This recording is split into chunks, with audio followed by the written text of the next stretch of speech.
俺が綺麗どうもそして僕を見て頑張りますあのね Y'all talking time just tick away You ain't clocking hours on the day All that watch is stopping what you claim Dollar crosses real got me name Hoping God just get me out this game Greetings and salutations. Hope everyone's having themselves a mighty fine day. Like, subscribe, hit the bell down so the Ghost of 13-month series doesn't get you. It's time for Kubera. But be forewarned, for some reason my camera keeps freezing a lot, so sometimes I might, like, if I just freeze for a bit and I have to come back and activate and deactivate it, that's why I'll figure it out. I'm sorry, but I don't know, man. It's been giving me trouble lately. But let's read. What I learned from talking to Gandhavra and Chess was that, let alone talking about what happened in the past, I couldn't even tell them the fact that I went to the past, okay? I was able to tell the gods that I had been to the past at least. Were we able to talk about it because they already knew before I said anything? With no other options, I told them that Raltara was a Sura I met on Conche. The passages of the Tarakas came through open on Conche, and Raltara came through one of those, okay? As for the destruction attribute, her destruction attribute, I simply replied that it's probably not the case. There was no way I could explain there is no destruction attribute in the Garuda clan. I think there will eventually be holes in my story if I make up any more than this. Let's change the topic. By the way, are the gods not aware that you're here? I asked them as soon as I arrived, but they said you're not here. Those bastards said that. Now they're treating me as if I don't even exist. As they should. You're a bozo.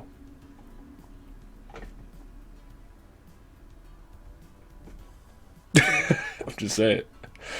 I need to talk to them.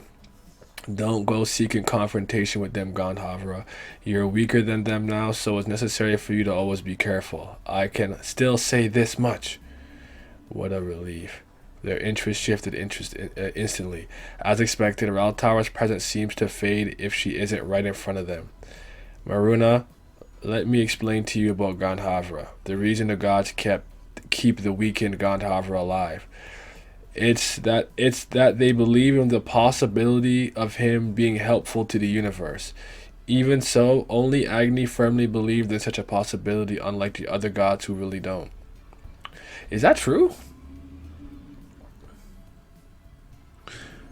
I know Agni's the one that's kind of actively like is really frustrated with him because they're trying to get the best possible future and outcome.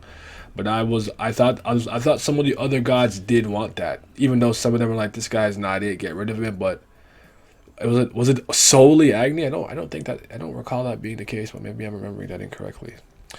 So Gandhavra's situation has become precarious since there are no humans left who can summon Agni. The problem is a little more fundamental than that. You see, Agni said something before he was unsummoned. Now there is nothing to expect from the Gandhavra of this universe. Oh shit. One last god, Kubera, starring out by Kurigam. Season 3, episode 204, Enemy, part 4. Nothing to expect? What does that mean? Agni's attitude suddenly changed? Well, to be exact, ever since the priest of earth and the priest of chaos were found dead side by side, Agni's expectations for Gandhavra seem to have wavered for some reason.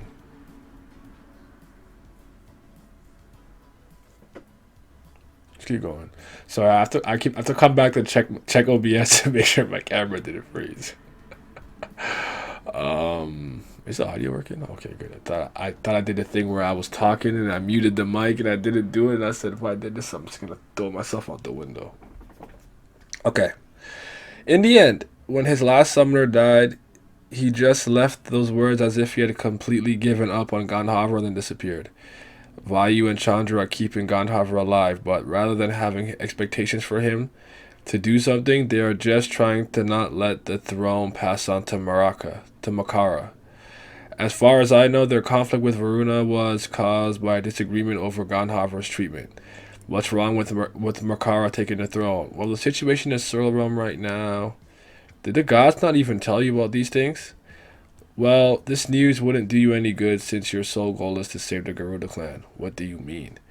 Has the Garuda clan situation gotten worse than what I know of? Truth is, Simpanti appeared in a Tarakafied state and... Oh.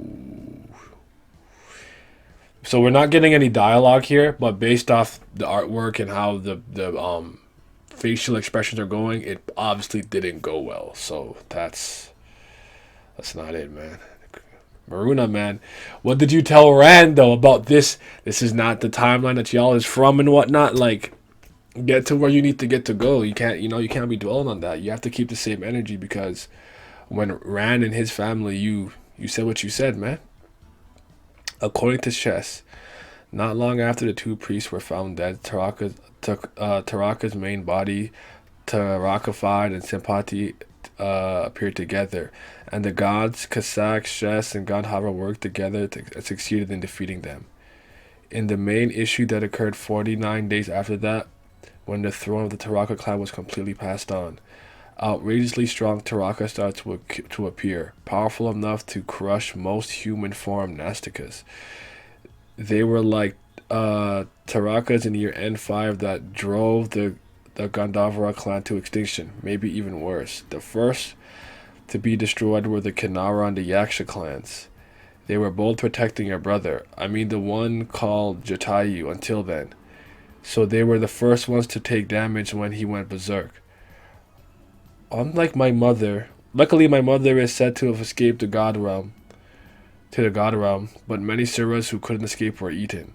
The scary ones are the ones who retained their appearance and personality after they were eaten and suddenly Tarakafied and went berserk. This is crazy. And no, let me save that thought. Save that one. There were few remaining superior Suras of the Gandhavara clan did not cast away and accept them as their clanmate. Oh wait, hold on. Maraka was such a case too. He clearly turned into a Taraka when berserk, but he suddenly regained consciousness. Okay, that's interesting. But the gods still believe Maraka is dangerous and to think he should not take the throne. So even though they said there's nothing too more to expect from Gandhavara, they hesitate to kill him. What about Ashura clan? Weren't they still in a good state? With many surviving fifth stage Rakshasa? That is also a thing of the past. Nastika's Sura forms are blocked by the eyes, and the fifth stage Rakshasas can't even beat your brother even in Sura form. The fifth stages can't beat him? Yes, even as the third stage Rakshasa, his power surpassed that of most who reached the fourth stage. The moment he succeeded to the throne, he developed to the fourth stage. It is said that his firepower and generation are so high that there is possibly no way to fight him. Even as we speak, he is devouring the Sura realm. And Brahma Nim decided to seal off the Sura realm altogether. So the destruction of the Sura realm has already been confirmed.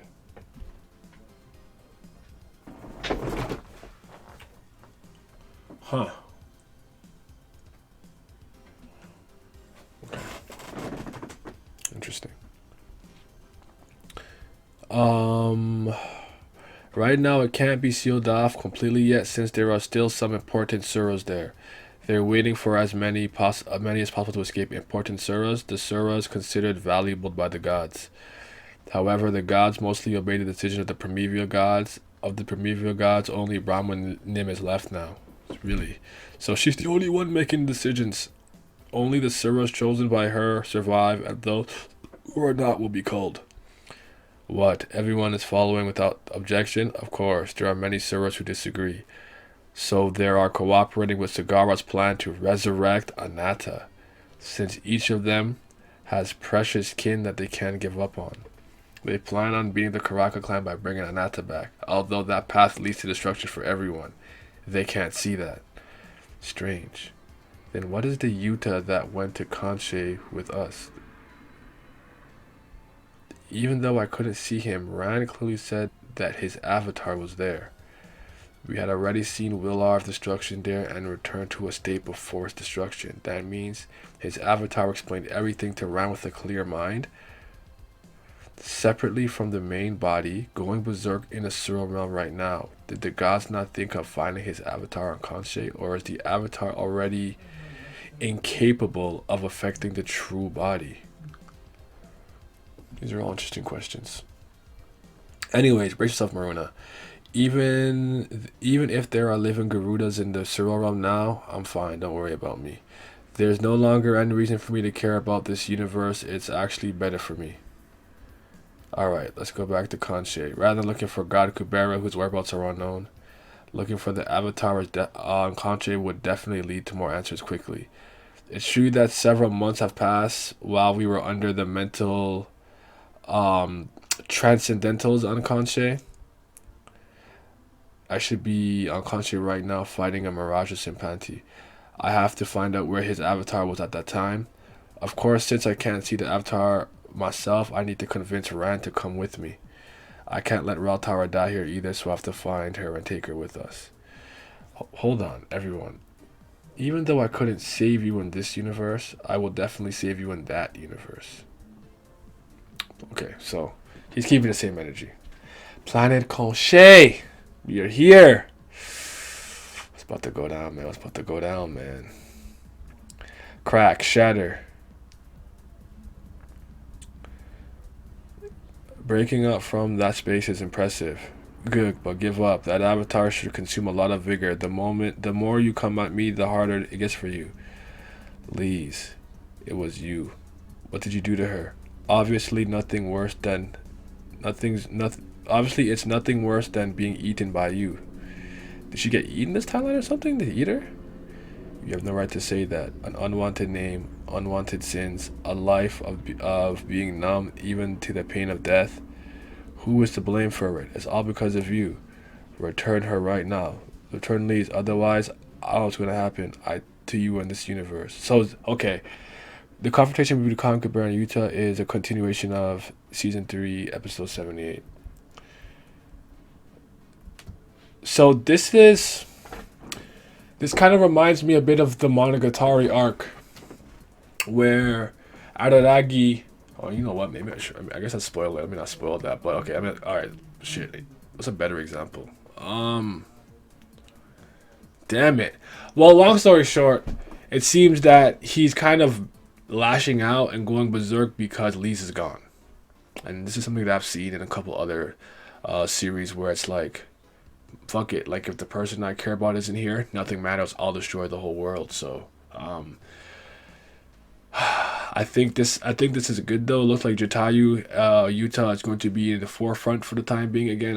I feel like we haven't had much focus on him since the third season started. We had his avatar stuff here and there, but I would argue that season 2 had a lot of Yuta focus, getting him to his next stage and this and that, and his weird stuff with Lise and whatnot. So looks like we're getting back to that. Like, subscribe, hit notifications, comment, share, everybody. Have somebody fine day. We're gonna be back with some more Kubera greatness. Yeah. In my drugs, yeah. Pour it in my cup, yeah. Sitting in my darkness with my ghouls, we pouring up. I don't really give a fuck, I don't really have a say. Yeah. You tell me that I suck, I tell you get up out my face. You got tears in your eyes, looking like a fool.